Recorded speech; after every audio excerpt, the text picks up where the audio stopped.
Hello, everyone. Welcome to another live. I hope everyone is doing well today. We have an exciting speaker, and I'm just going to join us today. If you don't know, yes. Oh, Yeah, hi. We have Evan Carmichael. Hello, Evan. how you doing, I Christina? was just about. How are you doing today? So, in case someone on this planet doesn't know who you are, because everyone knows Mr. Evan Carmichael. He's an author of 4 best-selling books, including the most recent, Built to Serve. He also, your one word, which is fantastic. Yes, Built to Serve. I got it too. Nice, yeah. And he also has a team called Movement Makers, which I am a member of. If you are not, you need to join. And his most recent group is Brandlytics, which helps you build your brand and use the social media resources to become next level. So I had to talk to him now that we're doing a bunch of things. But here are little other things you don't know about Evan. He's also a fantastic guy. He's a fantastic dancer because he owns several dance studios out in Toronto and Canada. He's also a dog lover because I see his gorgeous dogs every day. And he's a fantastic father and husband to Nina. Shout outs to Nina. We love her over there. But I just wanted to take a moment and sit here and talk to you. I had a few things that have been on my mind, and I kind of wanted to throw them at you, and I'm glad you took a moment to come up to me because I know you're a guy. Let's go. Okay, so I'm an entrepreneur, obviously, with being a woman of color, and I work a full-time job, obviously, because I just started getting back into the sole practitioner type business, and I was just curious. I know that you use YouTube because if you don't know, he has over 5 million subscribers. Is that correct? We're coming up on Right now? 3. But listen, Christina's putting that into the world. I like it. 5 million. He's got over 5 million. It'll happen next month. No. It's happening. It's out there. Everyone just, whoever's subscribed now, just, add a friend. Now we got over 5 million. So he's got millions of subscribers, billions of views. I came on because of his wonderful top 10. I had just, been dealing with a difficult situation at work. Should I stay? Should I go? Should I do more of my little side hustle, which used to be my main income, like a decade ago, back in 2010. This is all I did. So I was very excited, and I just kind of lost my way. And then I found YouTube. And more specifically, I found you. I was like anyone else, flipping through the channels, little dogs, cats, people, whatever. And the top 10 really kind of changed how I motivated myself. I was looking forward to those new things. I mean, I literally have like 700 of them saved on my playlist that every now and again I'll just pull out like 10 of them and just like listen for the next couple hours, or I'll pick one that's like 2-3 hours long and keep myself going. But what I was curious about was what caused you to pick up a camera back in 2010 when hardly anybody knew about YouTube and say, today I'm going to make a video. So I think your purpose comes from your pain, right? It's what I talk a lot about inside Built to Serve. So whatever you struggled with the most is what you want to help other people through. And I struggled the most as an entrepreneur, business, struggling and not having success, feeling worthless and working like crazy, and nothing seemingly worked. It was the lowest point of self-confidence, lowest point of self-worth, and I just felt like a total failure. I had a big job opportunity that I didn't go for to be an entrepreneur, and I thought it would be hard, but I didn't expect it to be that hard. And Right.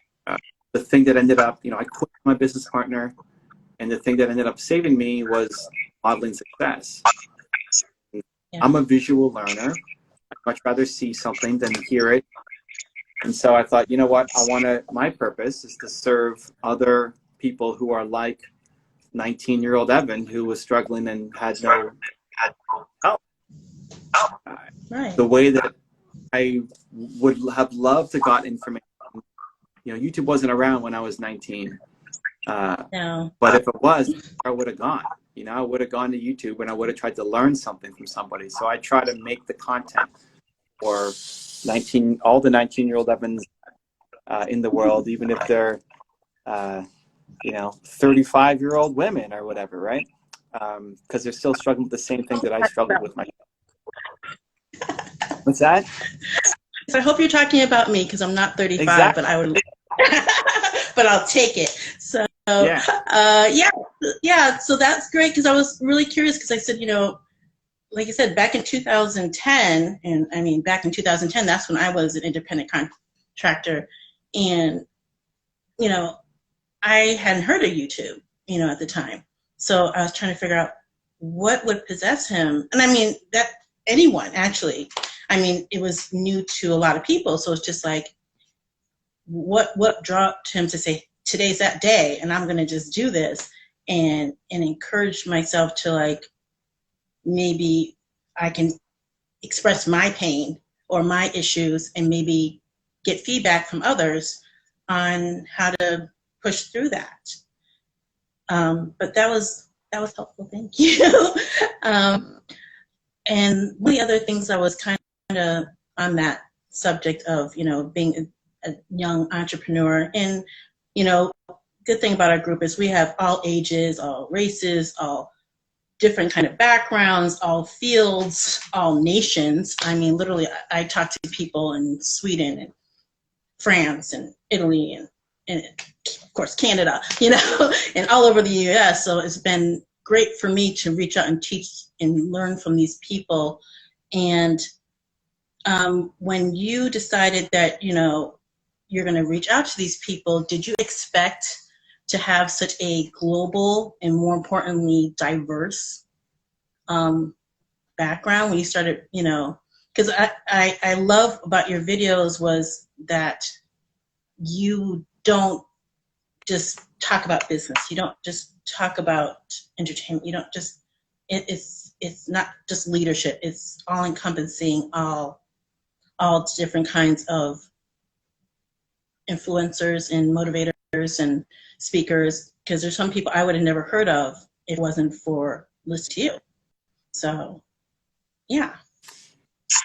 Yeah. So, I think where I started from compared to where I'm at now, where the decisions are vastly different.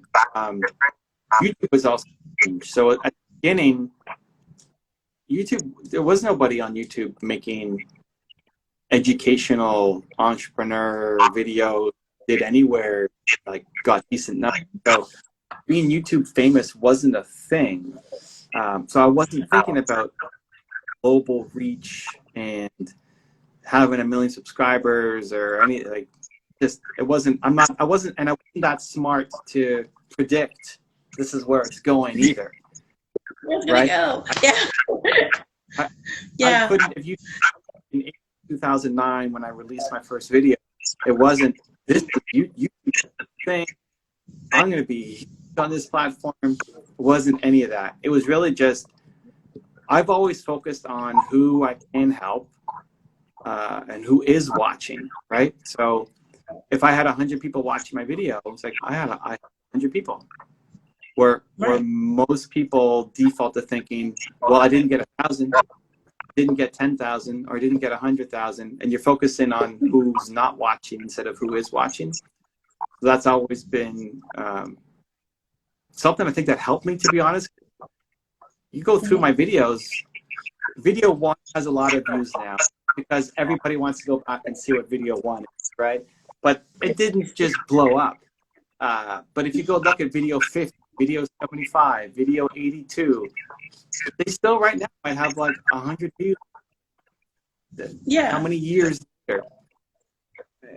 So if I had just focused on what I didn't have, like why am I not more successful? Why don't I have 10,000 video? I would have quit super early. It's always just been about, hey, 48 people did watch it, and I'm blessed. Thank you so much for being here. In terms of showing from different backgrounds or anything, I wasn't really focused on it. I wasn't really trying to have people from different backgrounds or different. I just wanted to learn, and you can learn. Like if you only learn from people who are like you limit your learning. Exactly. I want to learn. If anybody has something to teach me, I want to learn from them. And one of the greatest comments of all time on my channel, where we profiled a Black entrepreneur, and somebody in the comments said, growing up, my parents told me that Black people were the N-word. Yeah. And today, I just learned from a Black man. So thank you. Right? And like, wow, that's crazy. Like I never set out to try to solve racism or anything like that. But the fact that somebody would put enough trust in me to say, you know what? Okay, if Evan's going to put a video up and he recommends this person, I'm going to give it 4 minutes and see if I could learn something from it to then hopefully totally shift the perspective. Because I've learned, I mean, I've got Kanye West on my wall, you know, behind me there. Yeah. I think there's a like my ninja strategy is I want people to come in for people who are like them. And that's normal. I mean, that's human nature. Men like to learn from men, and women like to learn from women, and doctors like to learn from doctors. And like you come in for what you are, but then I want to then expose them to other people from different backgrounds and industries and walks of life as well, because that's often where some of the greatest learnings happen. Yeah, because like I came in for, you know, like Oprah and things like that, you know, and then later I learned about Mel Robbins, and, you know I'm not going to be Dave Goggins, but I learned a lot from him. He's like, there's no way in heck I would be a Dave Goggins, but you know what? I learned so much because I wouldn't even know who he was if I didn't see your video. So that's why I'm like, you have such a diverse collection of people, you know, Ed Millett, Jay Shetty, of course, Tony Robbins, you know, all the great speakers. And then you have people who I didn't even know about, like Lisa Nichols, you know, and I'm a Black woman. I did not know of Lisa Nichols, you know. So it's helped, you know, help you grow, you know. So when you went to that next level and decided, okay, I'm writing books, I'm reaching out, my business is growing, you know, how can I give back and teach others to do the same thing I'm doing? Because other people are just like, this is working for me and I'm making cash. I don't have to tell anybody, you know. But no, you went the extra step and not only teaching others, you're actually creating an entire program for brands and branding yourself and going to the Brandlytics. Now, I've been like kind of looking at this and I'm like, wow, this is fantastic. Because I'm not an algorithm person. I'm not a, you know, I'm still doing my first couple of videos. So I was like, holy crap, this is mind-blowing on how you could teach people to kind of go to that next level from, especially with the people who have like maybe 1,000 to 10,000 subscribers or followers, depending on which, you know, which vehicle you're on, and then really kind of push yourself up into, you know, 6 digits or more, you know. And I was finding this fascinating because, I mean, you got some really great accolades from people. I mean, Ed Millett was calling you Napoleon Hill. I'm like, really? Napoleon Hill? He's a, you know, you think him as good as that? And I'm like, he's off the hook. And then, you know, other people were just, I mean, Grant Cardone and Tony Robbins preach, just like they didn't think you taught them. And what I see when I think of like a Tony Robbins or Gary Vaynerchuk or one of those, I think that they already know everything they need to know about social media. And they're like, no, you taught my team stuff I didn't even realize existed. So what possessed you to kind of, one, create this vehicle and share it with the world? Well, I think everybody wants to serve, right? I mean, it's why the book is called Built to Serve. I think everybody wants to feel like you are having an impact, that what you do today matters. You want to wake up and look at your calendar and feel like you're going to make something today that's going to mean something to somebody. And that's been, a passion of mine. Brandlytics is super fun. I mean, I just finished my Brandlytics section 2 minutes before jumping in on that. And we went from one of the women in there, she just crossed 100,000 subscribers and got her silver plaque and was holding it up. We were cheering her on. And then 2 other women in the group were just starting. Like, this is getting over the fear to make your first video and put it up. But the common thread is, hey, everybody in the group there at least wants to create, wants to make content, wants to serve, wants to help. It's deep in all of us. You want to serve and help and feel like the work you do matters. In terms of the big name, I stumbled into it. I want more great content out there. There's so much negativity. There's so much pessimism. There's so much fighting happens. I want to put out positivity to the lead. And if you look at any of my content, it's been 10,000 videos.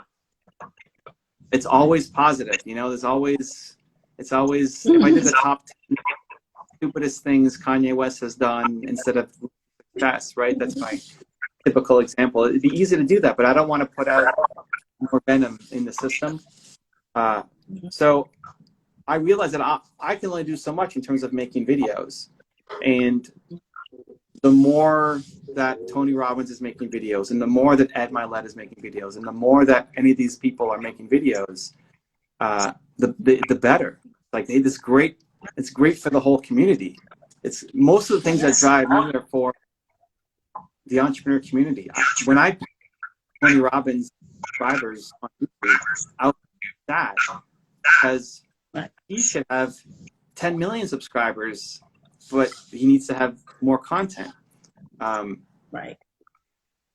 Yeah, it's sad that people don't know who Jim Rohn is, Tony Robbins' mentor. Right. People ask me who would I want to interview on my channel, and 2 of the names I usually say are Oprah and Kanye. I don't even really care about meeting either of them. I don't even know what question I would ask. There's no burning question. I don't have like a celebrity, like, oh my God, I wish I could spend time with them. But I think neither of them have done a great interview about entrepreneurship, because people haven't asked them entrepreneur questions. And these are billionaire, legendary entrepreneurs, like what Oprah has done. Crazy from where she came from. And nobody's had an entrepreneur. Like, she's not just motivation and rah-rah. She's a kick-ass entrepreneur. And nobody's ever done entrepreneur. Literally nothing. Like, who's talked to her about business, entrepreneur advice? Like, nobody. And so I see that as value to the entrepreneur community. Before she goes, I'd love to see people actually pick her brain on how to be a successful entrepreneur. So that's the way that my mind kind of operates, and I want more. I'm great at some things, and I suck at many, many, many things, and I want more good out there. Again, I needed it. Like, if I could have sat down at 19 and watched a 45-minute interview with Oprah talking about her business advice, that would have helped me. And so that's the kind of content that I want to put into the world. Well, you're doing a great job, and your energy is over the top. And I don't know if it's like espresso or just you in general, because I don't wake up like this. It takes a lot for me to get to this. Hey! So that's one thing that I love about you is I feel like, you know, at first I was like, oh, everyone's like, oh, you're talking to Evan, you're talking to Evan. I'm just like, at first I was like, I'm just talking to Evan, you know, and I know it's weird because I don't know you, we don't hang out. I'm not even in the same country, but it's like I spend 3 hours a month with you, and every day I watch something of yours, and I feel like I can relate to you because I can ask you questions and I can, and you actually respond. It's not like, oh, I can ask him a question and, maybe I'll hear something or maybe he'll talk about it. It's something else. It's like, no, you actually respond to our questions. You actually give us inspiration, because a lot of people know there was a point where I was just like, I'm done. This is not what I do. I don't do social media. I don't do, any of this. And it inspired me to say, you know what, push yourself out of your comfort zone, take action and move forward and do more things that you don't usually do. And so then I started doing these videos and these interviews, and I've been able to speak to people literally all over the world about all different kinds of subjects on business and self-care and confidence. And, it's been helpful. And for that, I'd like to thank you. And I know you have a very busy day, and I know we're coming close on time. So I wanted anyone who has not looked into, Built to Serve, Movement Makers, Brandlytics, I need you to all check that out. And also the Flex for X. I love that. I haven't used it. But if you want to control a habit, that is something. I haven't figured out which habit I'm going to control yet. That's what it is. There's a lot of bad habits. Making videos. Making videos. That might be my Flex for X, is like I got to get out there and do a different video. I'm trying to do the 100 challenge. I'm like other people who are doing 100 every day. I'm like, if I do 100 before summer's over, I'm a happy person. That's 100 more than I had last year. So I'm really excited about the trajectory that this is going. But I am definitely, on board to learn more about what you're doing, and I've been learning from all the wonderful people that I've met through Movement Makers and other programs that you've had. So who have taught me other things that I didn't know. So it's been really helpful. And so I appreciate you, and I'm glad that you were able to take a moment and sit with us. But before you go, I have one question. I know you have your one word, but if you could knock your principles in 3 words, who describes Evan? I know I've seen like 5,000, you have your shirt with like 5,000 words on it, but 3 main words. What would that be your principle for life? Yeah, so that's super simple. In Built to Serve, I have your one word, your who, and then your credo, which are the 3 things that make up your who. Right. So whatever that's your own personal definition. When I say believe for me breaks down to believing in yourself, so that's self-confidence. So I value self-confidence. Believing in the work, like believing in what you're actually doing, which I would define as passion. And then believing that it will work out and having the conviction to follow through. So believe for me would then break down to those 3 things of the self-confidence, of the passion, and conviction.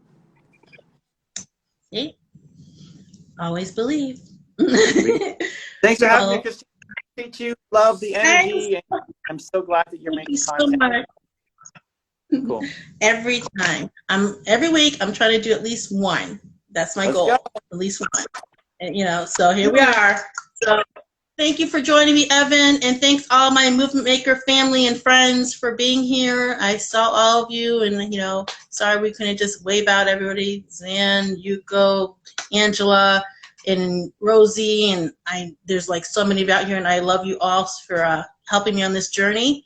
And Evan, I will see you soon, And like I said, anyone who does not know about Brandlytics, you need to move into it so you can go to that next level, learn more. He's got strategies. He's got, you know, how to do Instagram posts, how to use the YouTube to just cut it up into pieces so that you can, you know, make smaller videos on other social media so you're not just focusing on 15 things. You got one, and guess, by the way, YouTube pays. So why not? Make a little change on stuff. So let's go, everybody. Thanks, all right. Christina. Thank you so much, Evan. You have a great evening. Bye.